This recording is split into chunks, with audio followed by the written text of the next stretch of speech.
are working without pay to keep air travel safe. Federal workers, and we have quite a few in West Virginia, they've been furloughed without pay. The American people and West Virginia, we're sick and tired of it. And in West Virginia, we want to get our people back to work. Just a few days into the shutdown, I announced that West Virginia would be keeping our national parks open and fully operational during one of the busiest tourism months that we have. Thank you.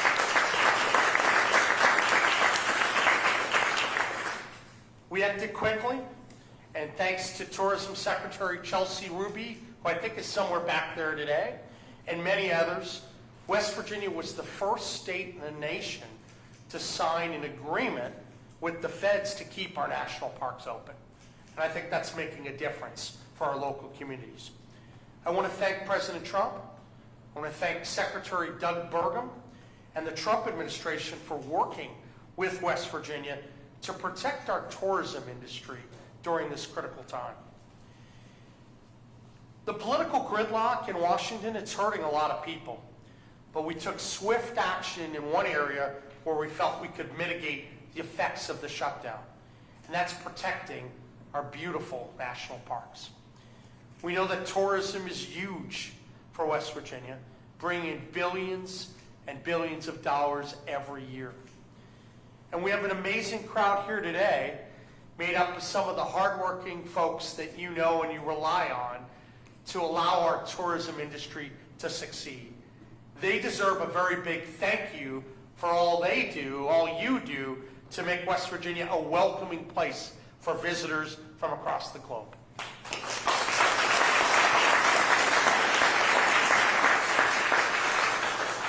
Last year, our tourism industry had a record-breaking year, over $9.1 billion of economic impact. Think about that. Huge. A record for our state. New River Gorge National Park and Preserve welcomed a record 1.8 million visitors this past year. That's a nearly 50% increase since it became America's 63rd national park. And I've been to many of them. I think the national park system's a great gem for our country. But boy, our New River Gorge Park and Harpers Ferry, they're some of the finest. So I hope people have a chance to get out and take advantage of the amazing parks that we have. In October alone, more than 200,000 visitors come to New River Gorge. So this was not the time to be shut down. Last year, Harpers Ferry also saw nearly 490,000 visitors. That was a 15% increase over the past 2 years. And 78,000 visited Harpers Ferry just in October. Now, last week, we announced that West Virginians and others are going to benefit from some discounts. That if you go and have a 3-day stay in a West Virginia state park, we're offering a 20% discount. Now, I had to go back and forth with Chelsea, over the right discount amount, but she wore me out, and West Virginians have that great discount amount, and I'm really thrilled for that. As a reminder, if you're watching, you can use the code FALLMOSTHEAVEN. Who comes up with these things, by the way? It's one word, to book their stays and receive the discount. I've said it again and again, and it deserves repeating. West Virginia's natural beauty is unmatched. Our national parks are incredible. Our state parks are some of the best in the country. And I believe it's my duty to promote these natural wonders and gems and encourage visitors from all across the globe to visit Wild and Wonderful. Now we know this upcoming Saturday, Bridge Day is coming, and that's just another huge event for tourism and local businesses alike.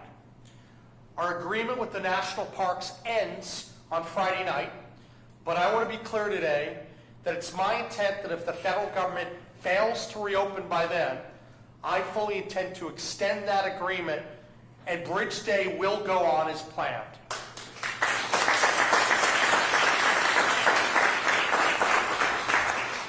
Right now, we're working on the paperwork with the national parks to make sure that we can extend that agreement until the end of the month if it's needed. We're hopeful that we can have that final deal announced in the next day or two. Here with us today, we're very fortunate to be joined by a few people that are getting to see the impact of our tourism firsthand. So I'd like to start out first to hear from Becky Sullivan, who's the director of the New River Gorge Convention and Visitors Bureau. I want to bring her up to share some updates about what's going on with the small businesses and about Bridge Day, which is a great chance for West Virginia to showcase its amazing stuff. So, Becky.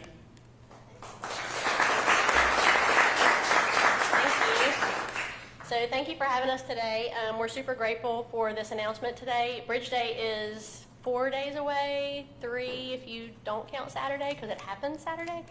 It is West Virginia's largest single-day festival, and we are anticipating some fantastic weather. I don't know if you've seen the weather report, but it's like 75 and sunny. So Bridge Day was chosen to be on the 3rd Saturday of October because of that, because of the weather history and the spectacular fall foliage that happens at that time. So we're really looking forward to this weekend. As of right now, we have over 300 base jumpers registered. They are coming from 39 states and 4 countries. We have over 200 rappellers. Benji Simpson III is here, and Cindy Martell with the rappellers Highline and Bridgewalk. By the time Bridge Day comes, we will have over 100 Highliners registered. And Active Southern West Virginia does a 5K where you can run across the bridge on Saturday. And they have 500 registered runners, and they are all representing 26 states across the U.S. We have over 200 vendors ready to serve the spectators that come, and those vendors are coming representing 12 states in the U.S. We expect tens of thousands of spectators to come out, especially with the weather forecast. So Bridge Day has a huge economic impact on Fayette County and our surrounding region. The entire New River Gorge region benefits from Bridge Day. It is a huge event for our state. It is a huge event for our area. So I would just really like to extend my thank you to Chelsea Ruby, the Secretary, and Governor Morrisey for this opportunity to continue with our plans for Bridge Day and showcase our little corner of Almost Heaven, West Virginia.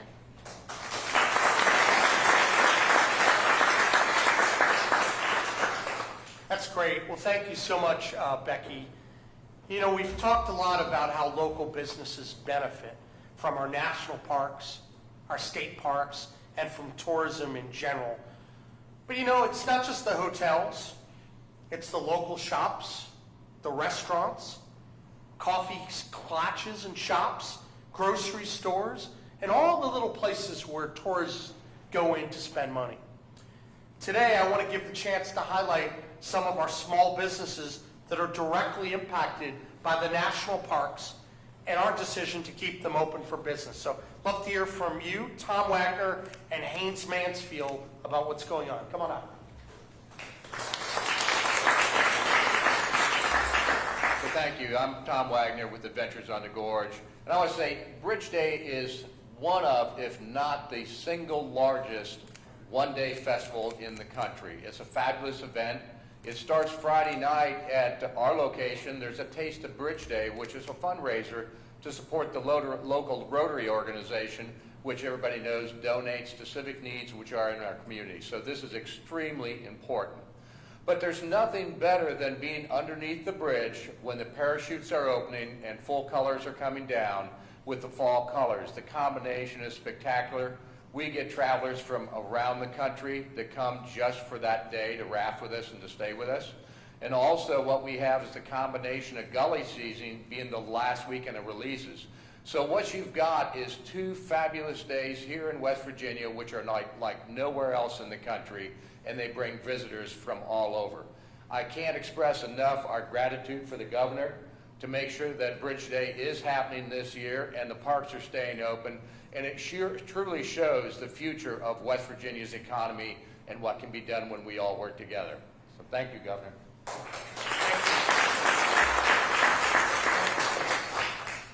Good morning. It's unbelievable to see so many people here in this room supporting our national parks. It's one of the most important things that our state has to offer to the world, and I mean truly the world. Our rafting season goes on beyond Friday, as does Bridge Day. I would like to personally thank Governor Morrisey for extending the national parks through this shutdown, for extending our rafting season, and to Chelsea Ruby, Secretary Ruby, for everything you and your team has done. I'm the marketing director of Ace Adventure Resort. We raft a total of 30,000 people through the New River Gorge each year, and combined with our partners at Adventures on the Gorge, Cantrell Rafting, West Virginia Adventures, we will run 70,000 guests through the incredible national park that is a part of our state. It's the best way to experience the New River Gorge National Park. When we get to the fall, with the release of Golly, as Tom mentioned, it is world-class whitewater. I have been around this nation. I've rafted the Grand Canyon, I've rafted in other countries, and I can tell you we have world-class whitewater right here in our backyard. And when Tell we them about the rankings. I want Yes, you to sir. tell them about how highly we're ranked worldwide for the challenging courses, because a lot of West Virginians don't realize just how incredible what we have is. It's truly world-class. So you can raft up to Class 5 legally on a commercial rafting trip because we can continue to keep you safe in that situation. The Golly offers 5 Class 5 plus rapids and a nearly undeveloped wilderness, crystal clear water experience. And it is in the top 5 rafting experiences in this world. It's pretty cool. It's unbelievable. We Yeah. have guests and guides that come to join us. For a small business like us, what it means when we get to fall rafting is we find out we've baked this cake of tourism, economic impact all year long. But as we get to Golly season, it's when we find out, have we really grown? Because we know that the visitation to the park has grown, but are the businesses growing as well? And the answer is, yes, we were getting there. We were up at least 10% as we rolled into Golly season, and we were at the governor's conference celebrating all the accomplishments that our industry, our state, and our tourism team and our governor's team have done for us.